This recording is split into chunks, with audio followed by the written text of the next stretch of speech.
خود نبی پاک صلی اللہ علیہ وسلم نے کئی کئی دن کے فاقے کاٹے ہیں، اور ان کی دعاؤں کا صلہ اور ثمرہ آج ہمارے پاس ہے کہ ہمارے دسترخوان پر اللہ تعالیٰ کی عطا کردہ نعمتیں بے شمار ہوتی ہیں، سحری ہو یا افطاری ہو، بے شمار نعمتوں کا ڈھیر ہوتا ہے، یہ ان کے وسیلے سے ہے ہمارے پاس۔ نبی پاک صلی اللہ علیہ وسلم کی دعاؤں کا ثمرہ ہے ہمارے پاس۔ نبی پاک صلی اللہ علیہ وسلم تشریف فرمائے ہیں، سیدنا ابوبکر صدیق رضی اللہ تعالی عنہ آئے ہیں، بھوک کی شدت ہے، بہت زیادہ بھوک لگی ہو، آگے اس وجہ سے آئے کہ بارگاہ رسالت مآب صلی اللہ علیہ وسلم میں جا کر عرض کریں گے تو اللہ تعالیٰ کوئی نہ کوئی اسباب مہیا کر دے گا۔ تو سیدنا ابوبکر صدیق آئے، بھوک اور پیاس ہے، فاقہ ہے، آپ آ کر بیٹھ گئے بارگاہ رسالت میں۔ پھر اس کے بعد سیدنا عمر فاروق رضی اللہ تعالی عنہ آپ بھی تشریف لائے اور بارگاہ رسالت مآب صلی اللہ علیہ وسلم میں بیٹھ گئے۔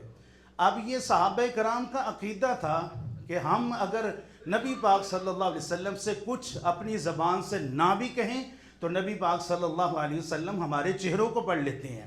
ہماری تمناؤں کو جان لیتے ہیں، ہمارے دل کی تمنا کو جان لیتے ہیں۔ تو ان دونوں صحابہ نے کچھ نہیں کہا اور نبی پاک صلی اللہ علیہ وسلم نے ان کو اٹھایا اور ایک انصاری صحابی رضی اللہ تعالیٰ آپ کے باغ کے اندر تشریف لے گئے۔ وہ انصاری صحابی جس طرح آج ہمارے ہاں کوئی جس کو ہم پسند کرتے ہیں، وہ اگر ایک دم سے ہمارے ہاں مہمان آ جائے تو ہماری خوشی کی انتہا نہیں رہتی، ہم بہت زیادہ خوش ہوتے ہیں۔ وہ انصاری صحابی بھی بہت زیادہ خوش ہوئے، نبی پاک صلی اللہ علیہ وسلم کو جب دیکھا کہ نبی پاک صلی اللہ علیہ وسلم میرے باغ کے اندر تشریف لے کر آئے ہیں تو وہ فوراً وہ گئے، انہوں نے انگوروں کے گوشے جو تھے وہ اتارے اور نبی پاک صلی اللہ علیہ وسلم کی بارگاہ اقدس میں پیش کیے۔ سیدنا ابوبکر صدیق، سیدنا عمر فاروق آپ نے تناول فرمائے، اور وہ صحابی فوراً دوڑے چھری لے کر کہ میں بکری کو ذبح کرتا ہوں اور گوشت بناتا ہوں۔ تو نبی پاک صلی اللہ علیہ وسلم نے اس پر ارشاد فرمایا کہ اس بات کا خیال رکھنا کہ جس کو تم ذبح کرنے کے لیے جا رہے ہو وہ کہیں دودھ دینے والی نہ ہو، بچوں کا رزق اس کے ساتھ منسلک نہ ہو، اس کو ذبح نہ کرنا جو دودھ دینے والی ہے۔ اس لیے وہ صحابی نے پھر جس جانور کو ذبح کیا وہاں پر وہ دور بھی نہیں تھا کہ آج اگر ہم گوشت بناتے ہیں تو اس کو مسالہ دار کر کے پھر اچھی طرح اس کو روسٹ کر کے تو پھر ہم استعمال کرتے ہیں، وہ دور یہ نہیں تھا۔ اس صحابی نے فوری طور پر جانور کو ذبح کرنے کے بعد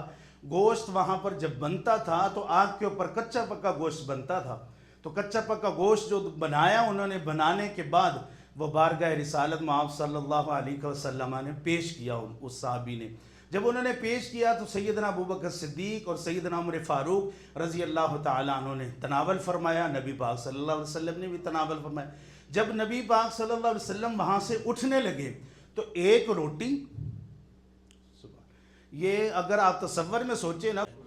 اللہ تعالیٰ نے جن کے ہاتھ میں کل خزانوں کی چابیاں عطا فرما دی، اور حضور فرماتے ہیں کہ میں چاہوں تو میرے ساتھ پہاڑ سونے اور چاندی کے بن کے چلے، کل کائنات جن کے ہاتھوں میں رب تعالیٰ نے عطا فرما دی، ان کی سادگی اور عاجزی یہ عالم ہے۔ نبی پاک صلی اللہ علیہ وسلم جب اٹھنے لگے ایک روٹی اور چند بوٹیاں رکھ لی،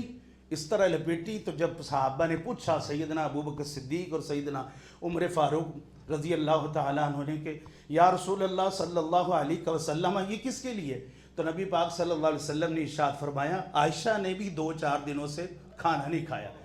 حضرت اماں عائشہ بھی فاقے کے اندر ہے 2-4 دنوں تک، اس لیے یہ ان کے لیے میں لے کر جا رہا ہوں۔ تو نبی پاک صلی اللہ علیہ وسلم نے یہ بتایا اور آپ کے ازواج مطہرات نے بتایا، ان کے صبروں کا یہ آج پھل ہمیں مل رہا ہے کہ ڈھیر و ڈھیر نعمتیں ہمارے دسترخوان پر موجود ہیں، لیکن ہمارا دل جو ہے اس بات پر آمادہ نہیں ہوتا کہ آج اچھے لوازمات، اچھے کھانے ہمارے دسترخوان موجود ہیں اور ہم کسی غریب کی طرف نہیں دیکھتے۔ ہمارا پڑوسی اگر